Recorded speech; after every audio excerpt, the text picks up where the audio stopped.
Hi, everyone. Hope you've all had a good week. I have just a few things to remind you about before I begin talking about week 6. If you haven't ordered the text or texts for your next class, you will want to do that ASAP so you have them before your class begins.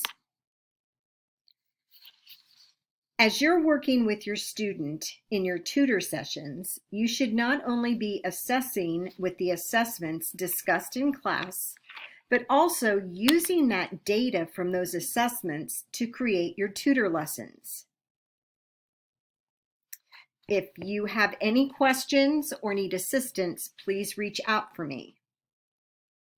You also will want to take pictures or if you're working online, do screenshots of the activities that your student is doing, because you'll want to use those as artifacts in your analysis paper for week 8.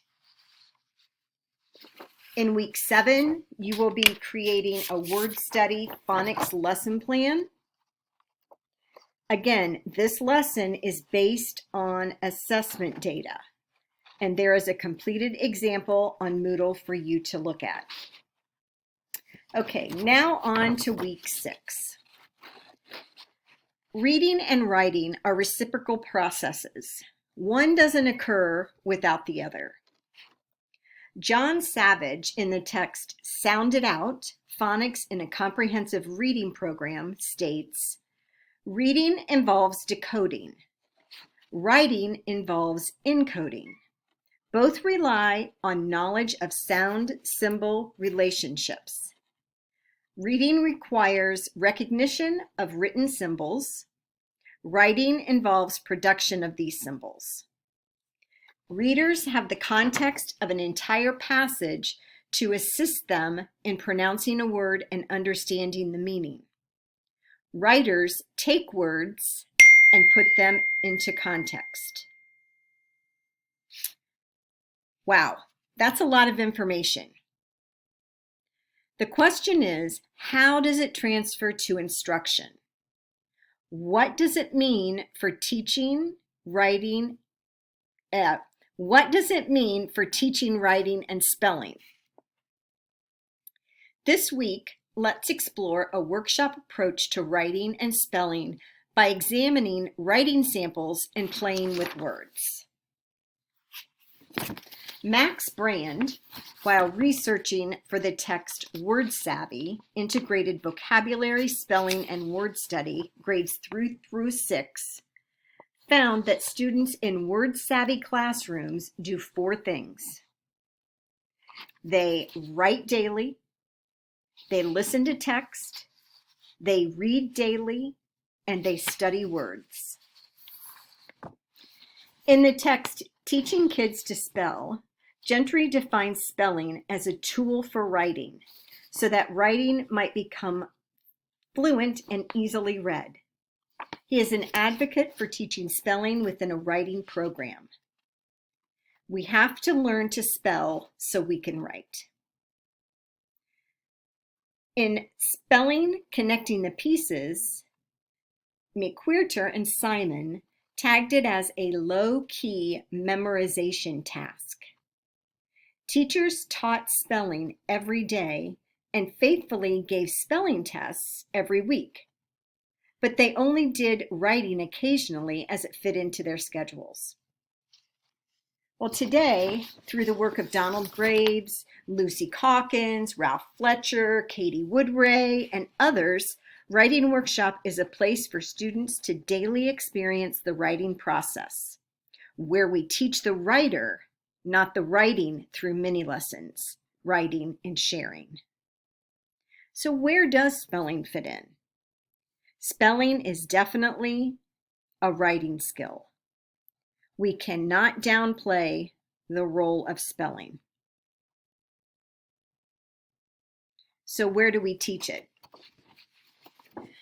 The term used today by many is word study. Word study is an umbrella term. It includes orthography, vocabulary, word recognition, and word-solving actions. Word study, according to Fountas and Pinnell in the text Word Study Lessons, Phonics, Spelling, and Vocabulary, Grade 3, is to expand and refine children's reading and writing powers. With young children, phonics is an important instructional context for learning to read and write simple words. With older students who are beyond cracking the code, there are more complex challenges with spelling and word solving. Thus, all students need direct attention and repetition of important principles as well as much practice with them. And in your lesson plan, you are asked to pick a principle, which is your topic. The principle might be vowel teams, or it might be long vowels, or multisyllabic words. In Max Brand's classroom, students listen to rich read-alouds and are reading and writing daily. In addition, Max has short focused spelling vocabulary lessons each day. So what is word study? One of his students, Matt, puts it this way: I think word study is where you learn how to spell words and how to tell words apart, like there, and there, or effect and effect. It also helps you know where to put them in a sentence and know what they mean.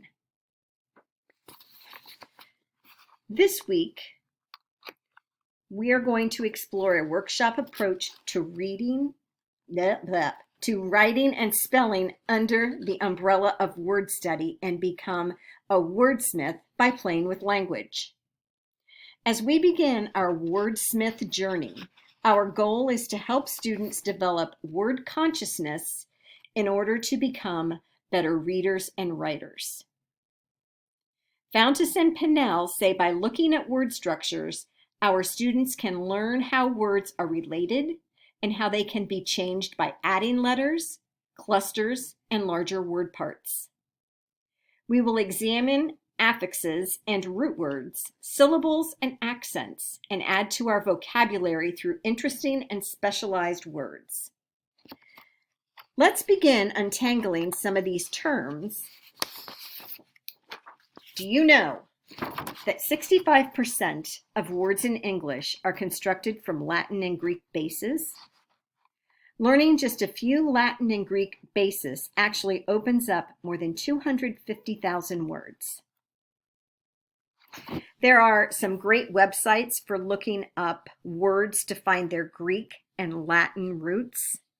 Many have lists of prefixes and suffixes as well. These are morpheme, Greek and Latin root words, Latin and Greek word elements, and word roots and prefixes. Again, this week we will explore the various elements of structural analysis that are presented in Chapter 6 of our text. As a wordsmith, you are becoming a lover of words, or at least curious about words. You should become familiar with websites for finding specialized words. As you share your learning in the discussion forum, have fun playing with words. If you have any questions, please reach out for me. Thank you.